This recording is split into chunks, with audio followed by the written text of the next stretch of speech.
The word jihad is mentioned in the Quran about 41 times. The words mercy, peace, and compassion are mentioned about 355 times. Yes, come in.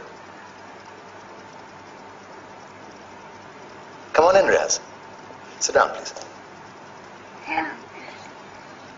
Contrary to popular belief in most Western cultures, Islam is a religion that preaches peace and tolerance.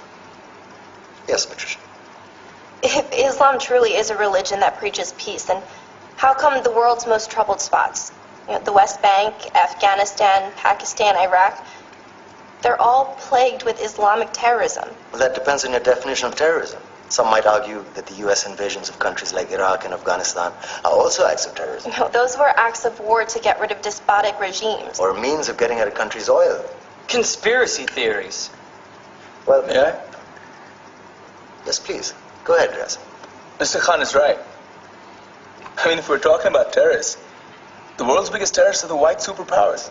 Come on now. No, really, stop and think about it. Explain 9/11. Okay. Do you know how many people died in the Twin Towers strike? Around 3,000. And do you have any idea how many people died in the bombing of Afghanistan? Take a wild guess.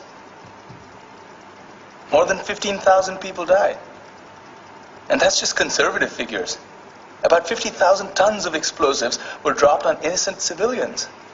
Men, women, children. Yeah, but that was because of the Taliban. Now that you brought it up, did you know that the Taliban was a creation of the CIA to fight the Russians? Whatever. They were still harboring terrorists. Yeah, right. Terrorists that were never found.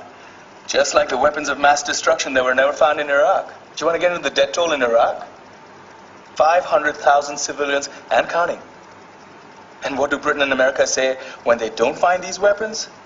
It's simple. They just say sorry. And still refuse to relinquish control of these countries. What are you trying to say? What I'm trying to say is that just because you're American, wear a fancy suit, and call yourself the president, doesn't make you any less of a terrorist. I'm saying that if you don't stop meddling in other people's countries, you will face a backlash. If Muslims like you feel that way, then why don't you get out of our country? We will. As soon as you promise to leave ours.